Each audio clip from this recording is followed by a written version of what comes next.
My dear friend, let me lean back a little and tell you this story properly. At 80 years old, I've gathered a lot of wrinkles and a lot of wisdom, and both come with their fair share of surprises. Some people think getting old is like slowly turning into stone. You stiffen, you weaken, and you lose the spark that once made you dance. But that's not the whole truth. The truth, my friend, is that even in old age, you can still light a fire inside yourself, if you know where to look. Now, I know you want me to talk about that one little secret, Japan's oldest doctor, and the ingredient he swears by that helps seniors like us restore muscle without even exercising.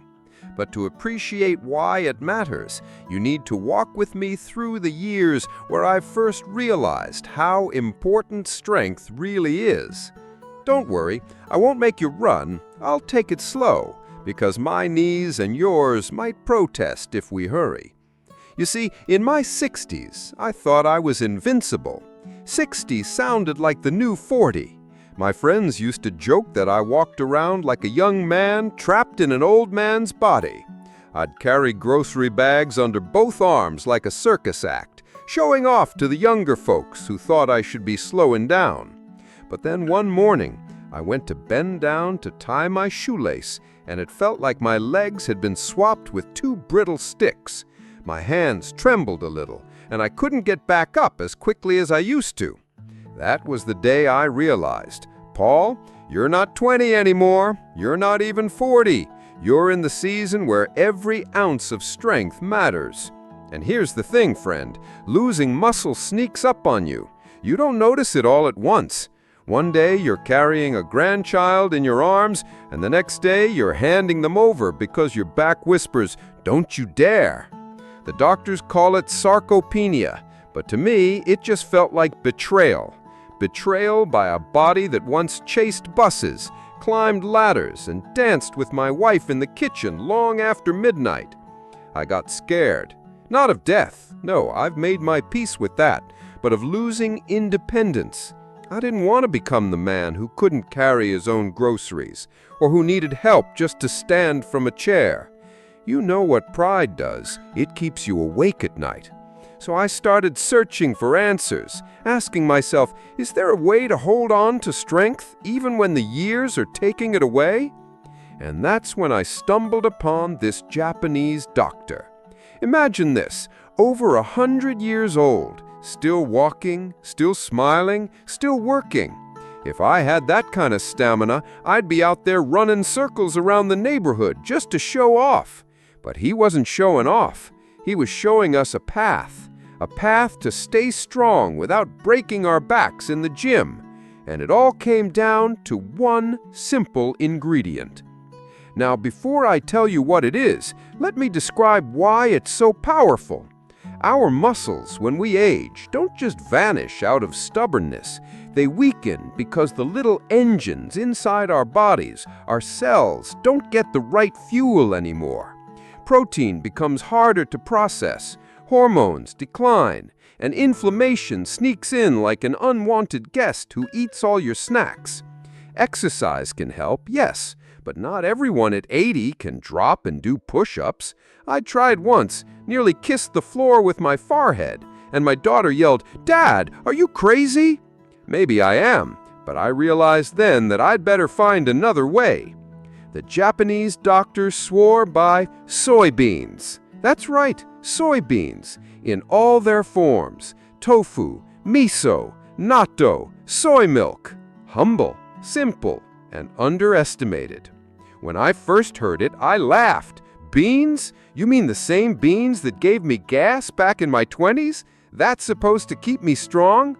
But he was right. Soy is packed with high-quality plant protein and isoflavones that mimic certain hormones that keep our muscles from wasting away too quickly. They don't just feed the stomach, they whisper to the body, "Don't give up, keep building, stay strong." And let me tell you, my first attempt at eating natto, fermented soybeans, was an adventure. Slimy, sticky, smelled like something that crawled out of an old shoe. I nearly spat it out. But I remembered the doctor, sitting there at 100 years old, with steady hands and clear eyes, and I thought, if he can eat this every day, so can I. So I pinched my nose, chewed slowly, and swallowed. My granddaughter laughed so hard she almost fell off her chair. She said, "Grandpa, you look like you're eating glue." Maybe I was, but that glue was sticking my muscles together better than anything else. Weeks later, I noticed little changes. I could stand up from my chair without using my hands. I carried 2 bags of groceries and didn't need to stop halfway. And one day, I opened a stubborn pickle jar all on my own. That jar became my trophy. I walked around the kitchen holding it up like I had just won the Olympics. My daughter shook her head and said, "Dad, you're ridiculous." But I saw the smile in her eyes. She knew I was proud. Friend, here's what's fascinating. Studies have shown that seniors who eat soy regularly have more muscle mass than those who don't, even if they never touch a dumbbell. Isn't that something? The idea that food, not sweat, can help us keep strong. Of course, it's not a miracle cure. You can't eat donuts all day and expect soybeans to save you. But when you make them part of your life, consistently, they can change the game. Now, let me tell you something even more beautiful. Eating soy doesn't just give strength, it gives connection. It ties us to a culture where longevity isn't luck, it's lifestyle. In Japan, elders walk through the streets with straight backs and light steps, not because they fought age with gyms and gadgets, but because they honored their food, their rituals, their way of living. And in those bowls of miso soup, in those bites of tofu, lies the wisdom of centuries. I remember once I invited my neighbor, she's 72, to try miso soup at my kitchen table. She wrinkled her nose at first, just like I did. But after a few sips, her eyes widened and she said, "This is delicious." And then she laughed, "Why haven't I been drinking this my whole life?" I told her, because we've been too busy chasing steaks and burgers the size of our heads.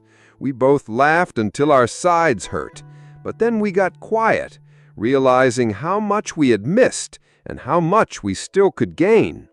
And let me pause right here to say to anyone listening in, if this story touches you, if it makes you nod and think about your own strength, do me a little favor. Hit that like button, leave me a comment about your journey, and subscribe so we can keep having these chats.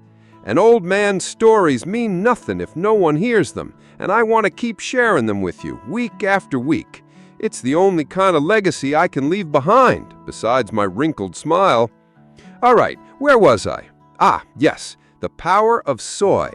You know, the more I think about it, the more I realize it's not just about restoring muscle. It's about restoring dignity, the ability to stand tall, to move without fear, to live with independence. That's dignity. When we can hold on to that, we can hold on to joy. And isn't joy the point of all this? I'll never forget the day I was walking through the park, and a boy, maybe 8 years old, dropped his ball near me. He looked up at me and said, "Mister, can you throw it back?" For a moment, I hesitated, worried I'd embarrass myself with a weak toss. But then I gripped that ball, threw it straight and strong, and the boy shouted, "Wow!" That wow wasn't just for the ball, it was for me, for proving to myself that even at 80, I still had it in me. And do you know what I had eaten that morning? A bowl of warm miso soup with tofu floating like little clouds. That's when I believed, deep down, that food can be medicine, real medicine. Not the kind in bottles, but the kind that makes you laugh, makes you stronger, makes you alive. So friend, stay with me as I share more, because this journey isn't just about soybeans. It's about learning that aging doesn't have to mean fading. It can mean growing in new ways. And if I, an old man with shaky knees, can feel strength returning, then so can you. Now, friend, let's pick up where we left off, because this story is far from over. You know how I told you that soy gave me back some of my strength? Well, that was only the beginning. You see, once you get a taste of feeling strong again, it's like a spark that refuses to go out. It makes you want to keep going, to keep discovering, to keep living fully instead of just existing. After I started eating more soy, miso soup in the mornings, tofu and stir-fries, sometimes even soy milk in my tea, I noticed not just physical changes, but emotional ones too. I felt lighter, more energetic. Even my mood was steadier. And you know what? Science backs that up. Soy doesn't just help muscles, it helps balance hormones, calms inflammation, even supports the heart. It's like a little miracle wrapped in a bean. Now, don't get me wrong. I'm not saying soy is a magic potion. If you sit all day and eat nothing but junk food, a sprinkle of soy won't save you. But when you welcome it into your life, when you let it replace some of the heavier foods that drag you down, it makes a world of difference. I started feeling like I had more control over my life again. And for someone in their 80s, control is precious. Let me tell you a funny thing. One afternoon, I went to visit my daughter, and she asked me to help carry in a box from her car. I picked it up, and she gasped, "Dad, be careful, that's heavy." I just grinned and said, "Heavy? This is nothing. I've been training with soybeans." She laughed so hard she had to sit down. But I wasn't joking. That box felt easier to lift than it would have a year before. And all because I decided to give tofu and miso a chance. You know what else changed? My sleep. I used to toss and turn at night, my legs cramping, my mind racing. But after months of eating more soy, I found myself drifting off easier, staying asleep longer, waking up with less stiffness. Maybe it's the isoflavones at work. Maybe it's just my body thanking me. Either way, I wasn't complaining. Now, let's get serious for a moment. You and I both know people who lost their independence because their strength slipped away too quickly. I had a friend, George, who used to be the life of the party. He was strong, funny, and full of energy. But he didn't take care of himself. He laughed at the idea of changing his diet, said it was too late for him. Within a few years, he was struggling to get around, depending on others for the smallest tasks. And do you know what broke him the most? Not his body, it was his pride. Watching that, I made myself a promise. I would not go down without a fight.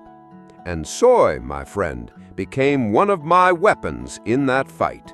It wasn't glamorous, it wasn't fancy, but it was powerful, because it gave me back something more valuable than muscle. It gave me hope. I started sharing this little secret with other seniors in my neighborhood. At first, they laughed, just like I did. "Beans, that's your big secret?" But when they saw me walking steadier, carrying things more easily, even cracking jokes with more energy, they started listening. A few tried it, and slowly they began to notice changes too. One lady told me, "Paul, I don't need my cane as much anymore." Another said, "I can play with my grandkids longer without getting so tired." That's the power of one small change. Now, don't think it's all sunshine. There were days I wanted to quit, days when the taste of natto nearly made me gag, when I thought, "Why am I doing this?" But then I'd remember the doctor in Japan, over 100 years old, standing tall and smiling, and I knew this was worth it. Friend, let me tell you something I've learned in these 80 decades. Aging is not about how many candles are on your cake. It's about how much strength you have to blow them out. And strength doesn't come from denying age. It comes from embracing wisdom. Wisdom like this: sometimes the simplest foods carry the greatest power. So here's what I'll leave you with today. Don't be afraid to change. Don't be afraid to try. If a stubborn old man like me can learn to love soy, so can you. And maybe, just maybe, it'll give you the strength to live these years with laughter, independence, and pride. Because at the end of the day, it's not about adding years to your life, it's about adding life to your years. And if this story made you smile, made you think, or made you curious enough to try something new, then join me again next time. There are more stories, more lessons, more laughs waiting to be shared. Until then, eat well, live well, and remember, your strength is still yours if you know how to feed it.